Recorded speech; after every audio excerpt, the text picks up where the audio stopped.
요한일서 4장 5절입니다. 우리 같이 한 목소리로 함께 봉독하겠습니다. 시작. 그들은 세상에 속한 고로 세상에 속한 말을 하며 세상이 그들의 말을 듣느니라. 아멘. 자, 오늘 마음 면역 두 번째 부담이라는 주제로 은혜를 나눕니다. 여러분, 부담이라고 그러면 사전적인 의미가 뭐냐면 어떤 의무나 책임을 지다 이런 뜻이 있어요. 그러니까 신앙생활 하다 보면 부담이 있는데 문제는 부담에 눌리는 일들이 참 많다는 얘기예요. 교회를 왜 사람들이 중간에 다니다가 이탈하나 그 요인을 분석한 것이 있는데 1순위가 뭐가 나왔냐면 전도와 선교를 강요하는 분위기, 이것이 첫 번째 이제 이유입니다. 자, 이 내용이 무슨 의미가 있는가 가만히 생각하니까 전도와 선교는 성도의 의무잖아요. 이걸 강조하다 보니까 너무 부담이 되는 거예요. 그러니까 이것이 이렇게 하지 마라 해도 정말 선교하고 복음 전하고 이렇게 살아야 될 우리인데 이게 안 되기 때문에 너무 심리적으로 부담이 되고 또 개인적인 삶과 신앙에 대한 지나친 간섭이 있다. 이게 뭐냐면 어제 문자 받으셨죠? 새벽을 깨우라고요. 나오라고. 그래서 당연히 목사님 왜 간곡히 부탁합니다라고 문자를 보냈나요? 당연히 성도가 해야 될 일인데요. 오죽하면 그렇게 했겠어요. 오죽하면 제가 막 출석을 부르고 옛날 목사님처럼 이름 부르고 호통을 치고 그러면 요즘 시대는요 강압적이고 일방적인 의사소통이기 때문에 튕겨져 나간다 이런 게 분위기가 참 많은 거예요. 이 다 왜 그러냐? 부담에 짓눌리는 거죠. 자, 5절에 보니까 본문에 보니까 그들은 세상에 속한 거로 세상에 속한 말을 하며 세상이 그들의 말을 듣는다. 여기 세상에 속한 말을 하고 세상이 그들의 말을 듣는다. 이게 뭡니까? 이게 뭐냐면 성도가 하나님의 말씀이 아니라 하나님의 말씀을 세상 지식처럼 받아들인다는 얘기예요. 철로역정에 보면 세속 현자라는 사람이 등장합니다. 자, 이 사람은 뭐냐면 그리스도인들에게 세상적인 지식을 부어주는 거예요. 자, 여러분, 이 세상적인 지식은 달콤하고 가볍습니다. 유쾌하기도 합니다. 왜 그렇습니까? 그 안에 십자가가 없기 때문에 그래요. 그런데 이 십자가가 없는 지식이 세상 지식인데 교회 와서 말씀을 듣는데도 십자가가 없이 말씀을 들으면 그거 세상 지식이에요. 왜 그런가? 자, 현대인들은 부담이 어디서 발생하냐면 여기서 발생합니다. 세상은 뭐냐면 도덕적 기준을 개인적이다, 상대적이다 이렇게 얘기해요. 절대적 도덕 기준을 지금 말하지 않습니다. 그런 거 없다고 얘기합니다. 왜? 그걸 인정하면 성경의 진리를 동의하는 것이기 때문에 무신론자는 도덕의 절대 기준은 없다. 개인적으로 판단하는 거고 문화마다 나라마다 상대적으로 다르다 이렇게 얘기해놓고 어느 순간에 가서 뭘 얘기하냐면 국민의 의무가 있다. 시민의 의무가 있다 이렇게 얘기를 해요. 국민의 의무, 시민의 의무, 공동체의 윤리 그게 뭐냐면 양보해야 되고 포기해야 되고 인내해야 되고 뭐 이런 거거든요. 그런데 윤리라는 게 도덕이라는 게 함께 지키는 거는 반드시 뭘 전제로 하냐면 자기를 부인해야 되는 게 있어요. 자기를 희생해야만 지키는 게 공동체 윤리예요. 근데 그게 뭡니까? 현대인들은 그게 안 되는 거죠. 자기를 부인하려면 십자가가 있어야 되는데 십자가가 없는 상태에서 공동체 윤리를 말하고 성도의 의무와 책임을 얘기하고 우리가 세계 시민으로서 이렇게 살면 안 된다 얘기하고 하면 말은 머리로는 맞는데 이게 마음이 그게 못 따라가는 거예요. 그래서 그걸 얘기하면 얘기할수록 계속 부담감이 생기는 거예요. 그래서 교회 나와서 말씀 들으면 전부 내용이 뭡니까? 희생해야 되고 섬겨야 되고 사랑해야 되고 용서해야 되고 간용해야 되고 내가 더 열심히 해야 되고 내려놔야 되고 드려야 되고 헌신해야 되고 이런 거잖아요. 근데 십자가가 없으면 그 세상 지식인 거죠. 근데 그걸 감당이 안 되고 마음이 자꾸 눌려요. 그래서 그게 너무 무거워서 교회 오기 싫은 거죠. 왜? 자꾸 마음에 부담이 짐이 자꾸 지어지기 때문에 그래요. 오늘 혹시 여러분들은 그런 부담감이 없습니까? 자, 그러면 이 부담은 신앙생활하는 내내 우리를 따라다닐 텐데 부담에 짓눌릴 건가 자유할 건가 우리가 선택을 해야 돼요. 자, 그럼 어떻게 우리가 이 부담으로부터 마음의 면역력을 가질 것인가? 세 가지 메시지가 있습니다. 첫 번째 1번 제목 한번 읽어봅시다. 시작. 십자가는 쉼이다. 자, 우리 마태복음 11장 28절 같이 읽어볼까요? 수고하고 무거운 짐진 자들아 다 내게로 오라. 내가 너희를 쉬게 하리라. 자, 예수님은 우리를 뭐하게 하신다고 되어 있습니까? 쉬게 하신다고 그랬어요. 그런데 성도들은 막 부담감이 너무 커요. 개인적으로 부담감이 커요. 이게 뭐 잘못된 거 아니겠습니까? 그럼 여기서 쉬다라는 거를 말씀을 잘 보면 쉬게, 그 다음 뭐라고 되어 있습니까? 하리라 이렇게 되어 있잖아요. 이거는 미래형이에요. 자, 그러면 언제 우리가 진짜 안식, 쉼을 얻게 되는가? 어떤 시점에서? 이 시점이 뭐냐면 바로 내가 십자가의 예수님을 만나서 십자가의 놀라운 구속의 은혜. 십자가는 여러분 안식입니다. 안식이에요. 십자가는 심판자인 하나님 앞에서 우리의 노력으로 심판을 면하려고 하는 것이 아닙니다. 그걸 포기하고 십자가의 은혜로 예수님 그 십자가의 공로를 의지해서 하나님 앞에서 안식하는 것이 진짜 십자가 은혜예요. 여러분이 십자가 은혜를 받았다고 했는데 안식을 누리지 못하면 그게 뭔가 잘못되어 있는 부분이에요. 그래서 이제 전로역정에 보면 이 주인공이 진보다리를 막 안고 힘들게 갑니다. 그게 뭐냐면 죄의 짐인 거예요. 죄의 짐인데 그게 언제 풀어지냐면 십자가 앞에서 풀어져요. 그래서 막 자유하는 거예요.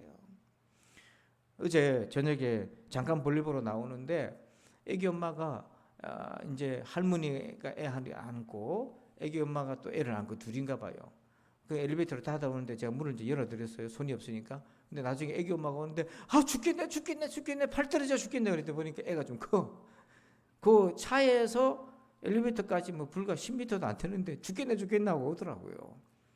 그것도 우리가 무거운 짐인데 이 죄의 짐을 메고 왔을 때 십자가에서 벗으실 때 이게 얼마나 안식되고 자유한가.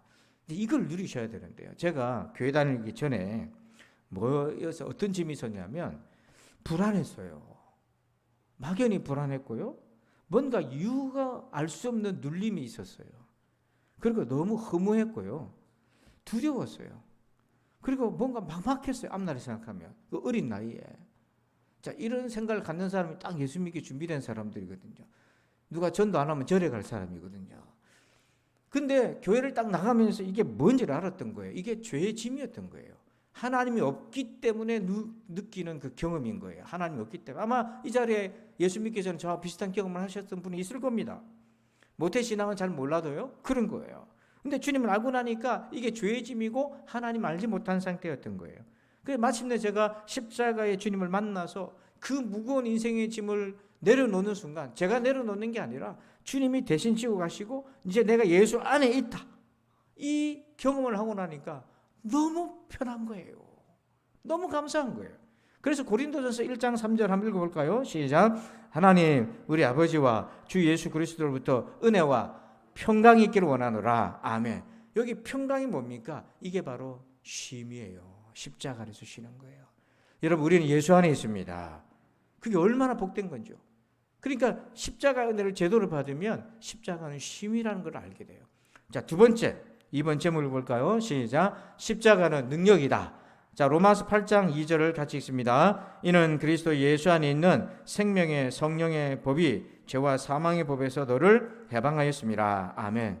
여러분 십자가를 지는 삶이란 게 뭐냐면 권리를 내려놓고 섬기고 드리고 포기하고 양보하고 핍박을 받고 고난을 당하고 예수 안 믿었으면 안 갈 길을 가는 거잖아요.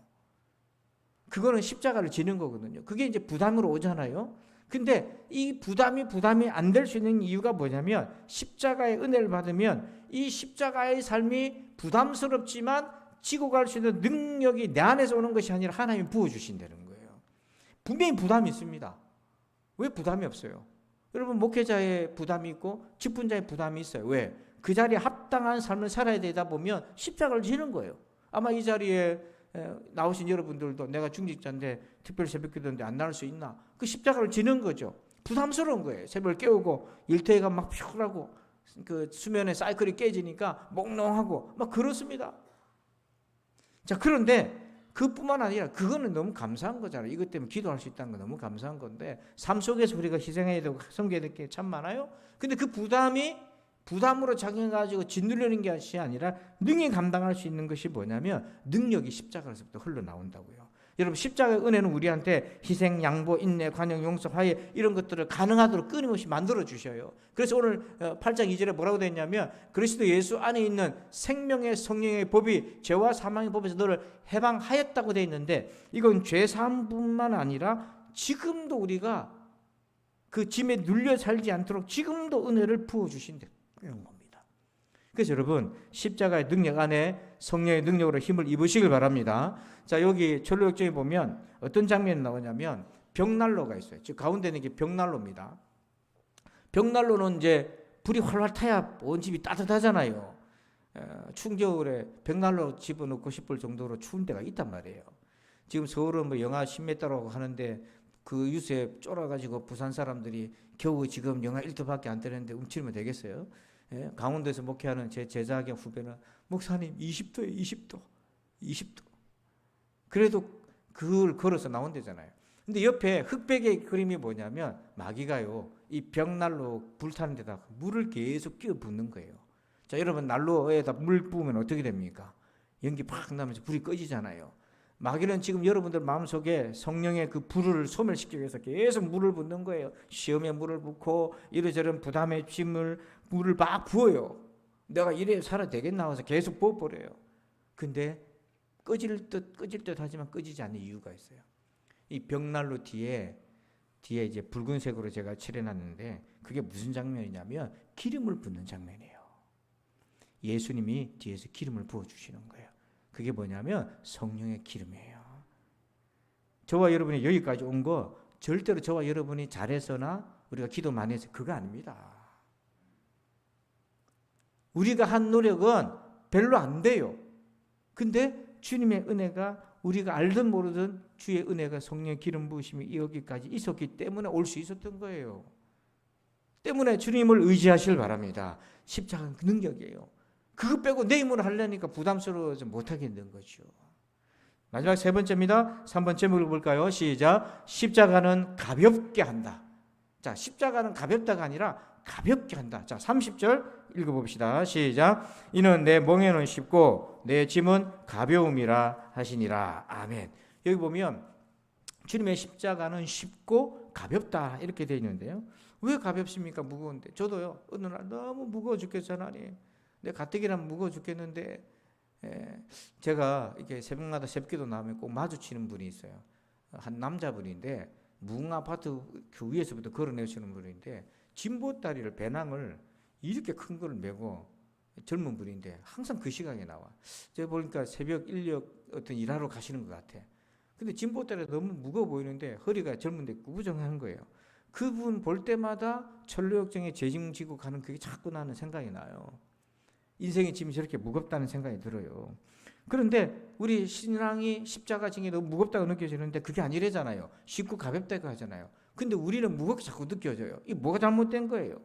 주님 말씀이 잘못된 겁니까? 우리가 잘못된 겁니까? 말씀이 잘못될 일은 없잖아요.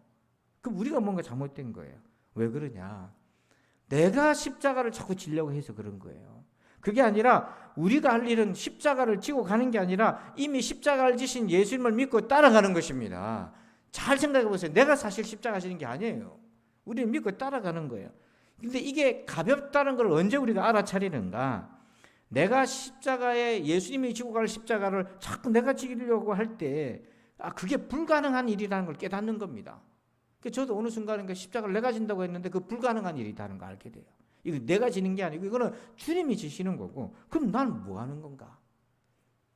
나는 이미 지고 가신 주님의 십자가 뒤를 따라가면 되는 거예요. 자, 이 따라간다는 게 어떤 뉘앙스냐면 자, 여러분 탤런트 중에 이시영 씨라고 여러분 혹시 기억하십니까? 예. 얼굴이 잘 안 나오는데 복싱하는 여자 영화 배우 있잖아요. 건강하게 운동하고 모르면 나중에 네이버 찾아보면 됩니다. 이시영이라고요. 근데 이제 시집을 갔어요, 비교적. 근데 아들이 있어요. 연초에 뭐 했냐면 참 특이한 사람이 4차원이야, 이 사람도 보면. 한라산을요, 추운 겨울에 아들을 등에 업고 이걸로 왕복으로 왔다 갔다 한 겁니다. 상상됩니까, 여러분? 맨몸으로 올라가도 허걱거리는데 올라가도 못하는데 아들 몸무게가 20kg래요, 20kg. 그걸 아들 메고 올라갔는데 한번 왔다 갔다 하면 자기 죽는 줄 알았답니다. 얼굴이 새까맣게 타고 내가 다시는 내가 이렇게 안 한다. 근데 엄마를 제가 보면서 예수님이 저렇게 우리를 지고 가고 우리는 등 뒤에 이제 엎혀 있는 아이가 같은데 그 아이 마음이 어떻겠어요, 여러분? 한번 생각해 보세요. 등 뒤에 여러분이 탔다고 생각하고 엄마가 한라산을 그 겨울에 눈길을 오르락 내리락 한다고 한번 생각해 보세요. 이런 마음이 어때요? 일단 무서울 것 같아. 저 같으면 넘어지면 어떡하지? 두려울 것 같아요. 예수님 내가 믿고 따르기만 하면 되나? 뭐 다른 거 있어야 되는 거 아닌가? 막 불안할 것 같아. 그 다음 두 번째 뭐가 있어요? 이제 처음에 불안했는데 엄마가 잘 올라가거든. 쿵덕쿵덕 하면서 자기는 힘 안 들여도 되거든요. 재미가 있어. 그 다음에 중턱쯤 올라가서 엄마가 흑 그리고 이렇게 막 힘들어하고 땀을 흘리는 거 있잖아요. 중간에 쉬었다 올라가잖아요. 그러면 자식된 도리로서 마음이 어떻겠어요? 미안하기도 하고 고맙기도 하고. 이게 뭐냐면 성도의 감정이에요. 주님이 십자가를 지셨을 때 그들을 따라갈 때 두렵기도 하고 이렇게 해도 되나? 이렇게 따라가기만 해도 되는 거야? 불안하기도 하고 두렵기도 하고 또 감사하기도 하고 너무 미안하기도 하고 이게 복합적으로 섞여져 있잖아요. 이것이 하나님의 자녀의 감정이에요. 그래서 때로는 하나님의 자녀가 너무 하나님에 감사하기도 하고 때로는 하나님 앞에서 주님의 십자가를 생각하면 너무 죄송스럽기도 하고 때로는 불안하기도 하고 이렇게 따라가도 돼야? 불안하기도 하고 이것이 당연한 감정이에요. 근데 여러분 우리가 누군가를 등에 읊혀엎고 한라산을 올라간다고 생각해 보세요. 제가 1,000,000원 줄 테니까 그렇게 해보라고 해서요. 누가 그렇게 하겠습니까? 가다가 내가 죽게 생겼는데 절대로 내가 지는 것이 아니라 이미 지신 십자가를 지신 주님을 따라가시길 바랍니다. 믿고 의지하시길 바랍니다. 그래서 요한일서 4장 5절에 그들은 세상에 속한 고로 세상에 속한 말을 하며 세상이 그들의 말을 듣느니라. 그들은 결국 뭐냐면 신자입니다. 십자가의 복음 앞에서 십자가 없이 복음을 들으면 세상 지식이 되고 말아요. 그러면 말씀이 얼마나 좋은 말씀입니까? 하지만 그걸 정작 내가 지키려고 할 때는 거기서 뭐가 발생하지요? 부담이 발생하기 시작하고 짓눌리게 됩니다. 그러나 여러분 십자가가 없는 가르침은 결국 짐으로 부담으로 다가오지만 십자가가 있는 복음은 우리의 구원이 되고 능력이 되는 것입니다.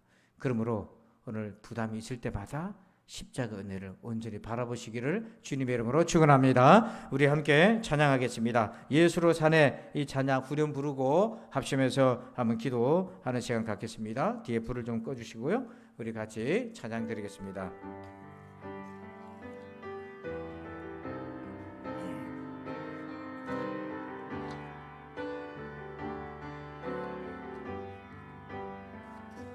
예수로 사네 그 힘으로 서네 예수와 가네 그의 길로 걷네 그 안에서 보네 그 영광을 보네 예수로 예수의 삶으로 사네 예수로 사네 그 힘으로 서네 예수와 가네 그의 길로 걷네 그 안에서 보네 그 영광을 보네 예수로 예수의 삶으로 우리 두 손 들고 고백합시다. 예수로 사네 그 힘으로 서네 예수와 가네 그의 길로 걷네 그 안에서 보네 그 영광을 보네 예수로 예수의 삶으로 한 번 더 찬양합니다. 예수로 사네 그 힘으로 서네 예수와 가네 그의 길로 걷네 그 안에서 보네 그 영광을 보네 예수로 예수의 삶으로 사네. 우리 두 손 들고 한번 기도합시다. 하나님, 그렇습니다. 십자가는 힘이고 십자가는 능력이고 십자가는 우리에게 아버지 하나님 오늘도 소망과 권능과 아버지 하나님이 가볍게 하는 능력이 됨을 믿습니다. 오늘도 이 은혜를 온전히 누리며 영적인 부담에서 자유하게 도와주시고 이겨나가게 도와주옵소서. 우리 한 번 더 주여 한번 외치면서 합심해서 한번 기도합시다. 주여, 아버지 하나님 감사합니다. 아버지 하나님 감사합니다. 오늘도 아버지 하나님 우리가 아버지 십자가 없는 복음으로 듣지 않게 하소서. 십자가 없이 말씀을 듣지 않게 하여 주옵소서. 그리하면 아버지 하나님 우리가 눌리게 되고 부담을 갖게 되고 아버지 자유하지 못하고 아버지 하나님 구속을 당하고 아버지 눌리게 되나, 그러나 아버지 하나님 십자가는 우리에게 아버지 영원한 안식이요 힘이요 십자가는 능히 감당할 수 있는 능력이요 십자가는 가볍게 하는 것임을 깨닫게 하여 주옵소서. 이 십자가의 은혜를 발견하게 하여 주옵시고 우리가 부담에 눌리는 그 순간마다 우리 하나님이 함께 하여 주셨기를 원합니다. 아버지 하나님 십자가 안에서 안식하고 힘을 얻는 믿음의 은혜를 경험하게 도와주옵소서. 아버지 하나님 아버지 인도하여 주옵소서. 주님 동행하여 주셨기를 원합니다. 우리 한 번 더 주여 한번 외치면서 한 번 더 기도합시다. 주여 주여 주여. 하나님 아버지 하나님 감사합니다. 아버지 하나님 감사합니다. 주님 깨닫게 하소서. 알게 하여 주옵소서. 아버지 감사합니다. 아버지 하나님 오늘도 이 십자가 은혜의 하나님 몸을